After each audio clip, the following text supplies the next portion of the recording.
Now, I don't understand. How is it possible that anybody could have any concerns about elections or any conspiracies as it relates to elections in King County? I mean, aren't they just doing a great job?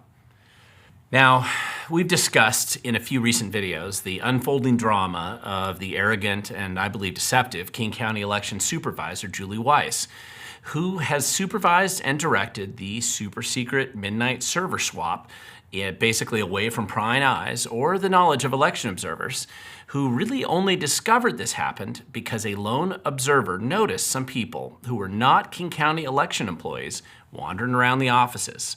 Now, this caused a blizzard of records requests, which led Julie Weiss to grudgingly admit a week after Election Day that, yes, they did indeed secretly swap the primary counting server in the middle of the election and didn't bother to invite or inform the election observers. Now, in Washington state, of course, it was convenient that the cameras were Epsteined just when that happened. Not the other 48 cameras around the elections facility, which political insiders have appropriately nicknamed the Fraud Factory. No, just the 2 cameras that would have covered the activity around this super secret server swap. Now, since that time, the Washington State Republican Party has engaged with the King County Republican Party in attempting to figure out exactly what is happening deep in the bowels of the King County elections operation when nobody is looking. Well, Julie Weiss is arrogant and happy to trample on transparency and truth because she knows that she's going to be protected by AG Bob Ferguson, Secretary of State Hobbs, and the state-approved media people like Chris Ingalls of King 5 and the state-approved media like the Seattle Times. Her confidence is not absolute.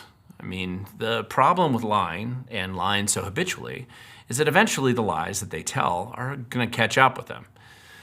So let's not forget about the drama surrounding the super secret server swap without observers. And then basically, of course, without notice, and then conveniently Epsteining the cameras, and no true testing, of course, of the equipment right in the middle of the primary election this summer. But let's also look at some of the other weird things that are happening at the King County Elections Department after hours and out of sight from election observers. Now, it appears to be more than just super secret server swaps in the middle of the night. Remember, long before Donald Trump became a household name in politics, and for those who knew him, he was just a New York real estate guy and a reality TV star, King County elections made national news in 2004, as this was the place where secret stashes of concealed ballots were magically discovered in the trunks of cars and in other strange places, so that on the 3rd recount, Democrat Christine Gregoire was able to finally squeak by as Washington's new governor. Now, the behind-the-scenes games, the emails from Democrat leaders to the elections department demanding that they only count certain ballots and then ignore others, all of this actually helped cement the earned nickname, the Fraud Factory, on this department. So with that background and then more drama unfolding right now, what else should we be looking at here? Well, let's start with this.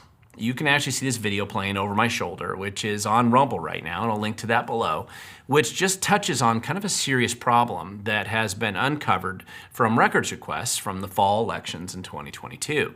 And this is just out of King County, and it mostly has to do with these weird after-hours deletion and then recounting and readjudicating, which means deciding how those ballots were counted or how they should be counted. And now listen, when you're a state that's all mail-in voting like Washington, this may seem strange, and it probably should seem strange, but when they run these ballots, usually in kind of batches of 250 or so, through the county machines, the clear ballot system that they use has a program that the observers are supposed to watch where employees have to adjudicate or make a decision on what the ballot actually says, if it isn't actually instantly obvious to the scanners that scan the ballots.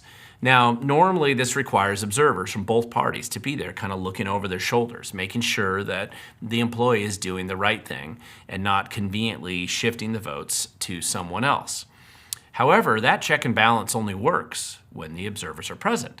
And it appears that hundreds of thousands of ballots may have been oddly processed after hours when no observers were present, and nobody was there to observe what's actually happening with these ballots. Now, these records reveal some serious potential problems. Certainly, they raise a lot of questions about the fairness, the kind of honesty, and then the transparency of the elections process in King County.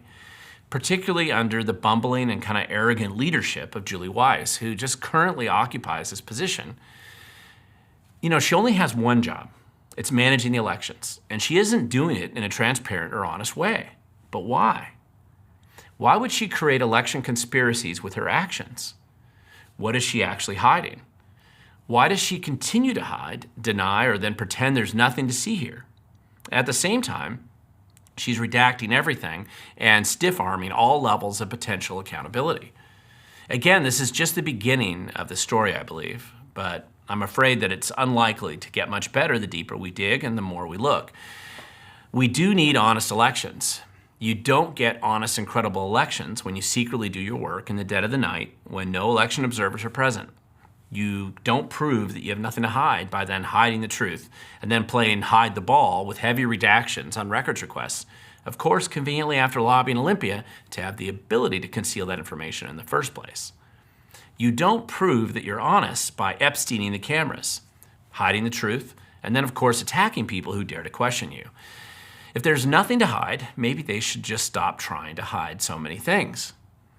So in addition to the Secret Service swap drama, let's start talking about these after hours, no observers allowed deletion and redoing ballot counts. If there's nothing to hide here, then stop hiding it from us. We have to keep paying attention to these people. We have to keep showing up because the future belongs only to those who show up. It's about time that we start showing up.